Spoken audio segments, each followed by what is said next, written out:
సంచలనాలకు ఎప్పుడూ కేంద్ర బిందువుగా ఉంటారు నందమూరి బాలకృష్ణ. ఆయన నోటి నుంచి వచ్చే మాటలు ఒక్కోసారి వివాదాస్పదమవుతుంటాయి. మొన్న మధ్యన అసెంబ్లీలో సంచలన వ్యాఖ్యలు చేశారు. జగన్ హయాంలో చిత్ర పరిశ్రమ ఇబ్బంది పడిందని, మెగాస్టార్ చొరవ వల్ల జగన్ వెనక్కి తగ్గారని బీజేపీ ఎమ్మెల్యే కామినేని శ్రీనివాస్ వ్యాఖ్యానించగా బాలకృష్ణ ఘాటుగా స్పందించారు. వాడొక సైకోగాడు అంటూ జగన్మోహన్ రెడ్డిని అభివర్ణిస్తూ చిరంజీవిని మధ్యలో తెస్తూ కామెంట్లు చేశారు. అయితే దీనిపై చిరంజీవి ప్రత్యేక ప్రకటన విడుదల చేయడంతో దుమారం రేగింది. నందమూరి బాలకృష్ణపై మెగా అభిమానులు ఆగ్రహం వ్యక్తం చేశారు. పవన్ కళ్యాణ్ ఇంటికి చంద్రబాబు వెళ్లడం ద్వారా ఈ వివాదం సద్దుమణిగింది.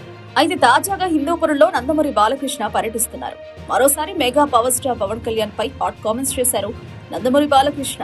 సినీ పరిశ్రమలో నందమూరి తారక రామారావు తర్వాత బాలకృష్ణ ఆ కుటుంబ హీరోగా ఉన్నారు. అయితే అదే సమయంలో మెగాస్టార్ చిరంజీవి చిత్ర పరిశ్రమలో తనకంటూ ముద్ర చాటుకున్నారు. సినిమా పరంగా చిరంజీవితో బాలకృష్ణ పోటీ కొనసాగుతూ వచ్చింది. ఈ క్రమంలో అనేక గాసిప్స్, వివాదాలు కొనసాగుతూ వచ్చాయి. ఒకానొక దశలో తెలుగుదేశం పార్టీకి వ్యతిరేకంగా ప్రజారాజ్యం పార్టీని ఏర్పాటు చేశారు చిరంజీవి. ఆ పార్టీని నడపలేక కాంగ్రెస్ పార్టీలో విలీనం చేశారు. దాని నుంచి గుణపాఠాలు నేర్చుకున్న పవన్ కళ్యాణ్ జనసేన పార్టీని ఏర్పాటు చేశారు. తెలుగుదేశం పార్టీతో పొత్తు కుదుర్చుకుని ఏపీలో అధికారంలోకి రాగలిగారు. తద్వారా మెగా కుటుంబం అంతా టీడీపీకి అనుకూలంగా మారాల్సిన పరిస్థితి ఏర్పడింది. అదే సమయంలో సీఎం చంద్రబాబుతో పాటు నందమూరి బాలకృష్ణ మెగా ఫ్యామిలీ పట్ల తమ అభిమానాన్ని చాటుకుంటూ వస్తున్నారు. ఈ క్రమంలోనే నందమూరి బాలకృష్ణ తాజాగా పవన్ పై అనుకూల వ్యాఖ్యలు చేశారు. హిందూపురం పర్యటనలో ఉన్నారు ఎమ్మెల్యే బాలకృష్ణ. అభివృద్ధి పనులకు శంకుస్థాపనతో పాటు ప్రారంభోత్సవాలు కూడా చేస్తున్నారు. ఈ క్రమంలో ఆయన ఏపీ శరవేగంగా అభివృద్ధి చెందుతోందని, సీఎం చంద్రబాబు నాయకత్వంలో తమ్ముడు డిప్యూటీ సీఎం పవన్ కళ్యాణ్ చొరవతో సర్వతోముఖాభివృద్ధి సాధిస్తుందని బాలకృష్ణ ప్రకటించగా టీడీపీ శ్రేణులు ఆనందం వ్యక్తం చేస్తూ హర్షధ్వానాలు చేశారు. బాలకృష్ణ కామెంట్స్ సోషల్ మీడియాలో వైరల్ అవుతున్నాయి. అయితే అసెంబ్లీలో సైతం బాలకృష్ణ చిరంజీవిని తక్కువ చేసి మాట్లాడలేదు.